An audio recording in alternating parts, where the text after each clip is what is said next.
Morning Winfrey Church. Today I want to talk to you about words. Okay, so I've written down a few words. I'm gearing myself up here for this. I wrote down a few words here on this page. There's probably a lot more words you could add to this list, but here are a few words. And when you hear these words, I just kind of want you to do a free association. I'm not going to spend too much time on them, but I'm going to read each one deliberately and intentionally, and I want you to do kind of a word association. These are the words that we hear a lot in our time today.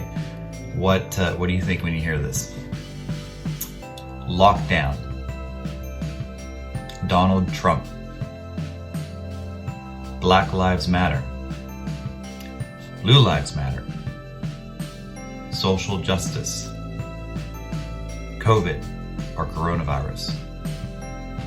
Quarantine. Mask. Vaccine. Lie. Truth. Election. Republican. Democrat. Biden. Pelosi. Kamala. Clinton. CNN. Fox. Riots. Protest. Antifa. White supremacist. Whew, you gotta take a big breath after reading a list like that, right? Because words are powerful.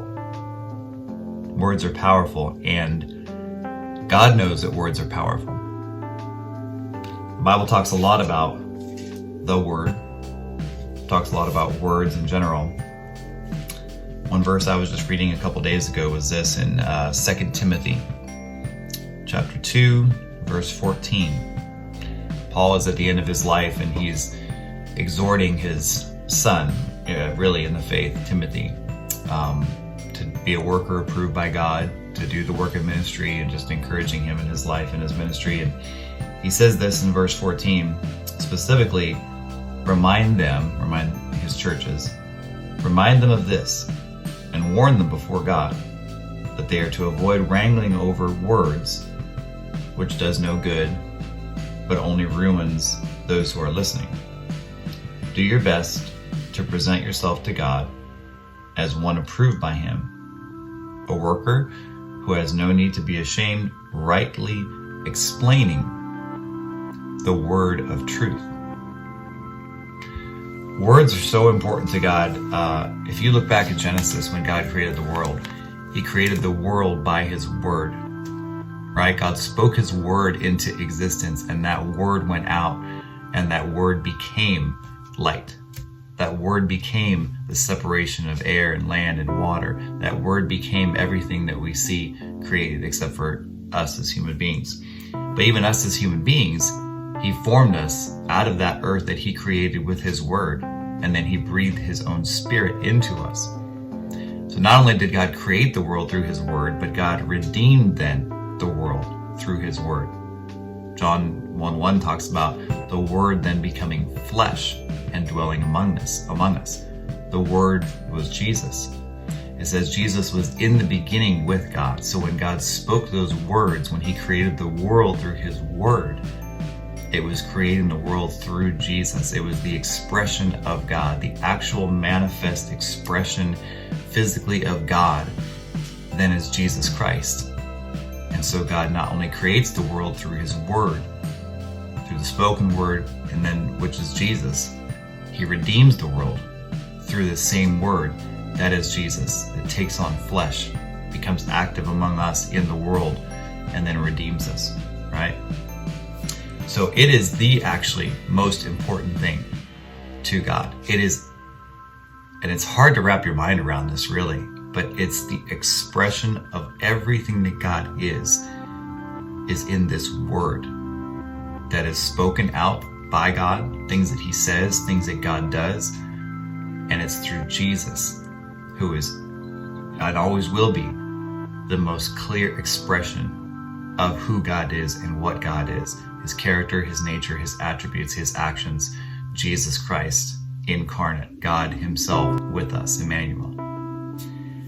So, for us, it's so important that we are in the Word of God, that we are absorbed, that we are taken up, rightly dividing the word of truth. And I say all that because I wrote a post on Facebook a few days ago that said, in this season, these are the most important things. Pray, read the Word of God, be in God's presence, right? Everything else, it just doesn't compare in importance to those things because of the time we're in. But it's hard sometimes because we see this as a book. We see this as words on a page. We see this even as a book in terms of, like a novel of stories. And it has those qualities too. You can sit down, you can read Old Testament stories, you can read it like a book. But if you really start thinking about it as the Word of God, that same Word that is expressed by God at creation, that creates the world, that same Word that is Jesus, that is God in the flesh coming down among us and literally saving humanity from sin, right? If you start thinking about it like this, when he says to Timothy, rightly divide the word of truth, yes, he's saying, rightly divide doctrine and the words on the page to find the truth and help people understand the truth. But it's so much more than that. It's rightly dividing the very presence of God, the very actions of God, the very truths of who God is, God himself. It's handling God, not the book, right? But Paul talks about, living by the letter of the law or by the Spirit. It's the same idea. It's not the book. It's not the pages and the words and the physical, and this was translated, from multiple languages over many years. It's not about that. It's about the fact that God is here in this.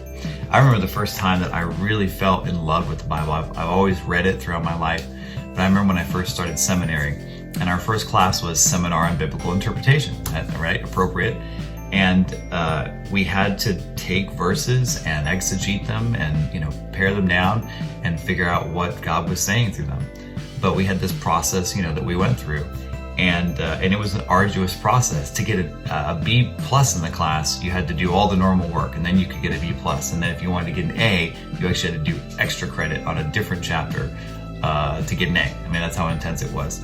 And I remember the first exercise the teacher had us do was read a passage, and we did these observations. And he just said, I just want you to say, what does the text say? That's it. And so we're going through and noting things, and we read them out, and then he says, okay, do it again. We're going through and we're thinking, well, there's not much more to see. It was just a couple verses. We've written everything out that we saw. And he said, no, look again. And so we start writing just general observations. This is what it says. Okay. No interpretation. Just this is what the text says. And then he said, okay, do it again. And by this time we're thinking there's nothing more to find. But when we really stopped and we looked at it, we realized there was a lot more to find, and we kept finding different things we hadn't seen before because we kept looking at it. And all we were doing in that first step was just observation.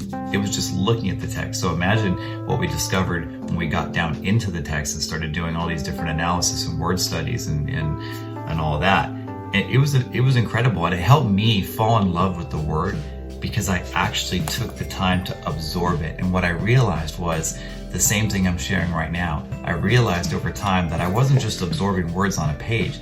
Now I was absorbing the actual presence and the truth and the essence of who God actually is. And that really changed my life. And so I want to encourage you to do the same thing. This book isn't just a book. It's God incarnate inside these words, because his word is powerful. And we need words like this to replace all the words that I just read to you on this page, because these are the words of truth, and these words are not always the words of truth.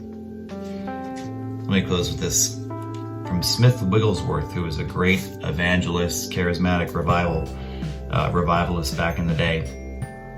He said, the Bible is the word of God, supernatural in origin, eternal in duration, inexpressible in valor, infinite in scope, regenerative in power, infallible in authority, universal in interest, personal in application, inspired in totality. Read it through, write it down, pray it in, work it out, and then pass it on. Truly, it is the Word of God, and it brings into man the personality of God. It changes the man or woman obviously.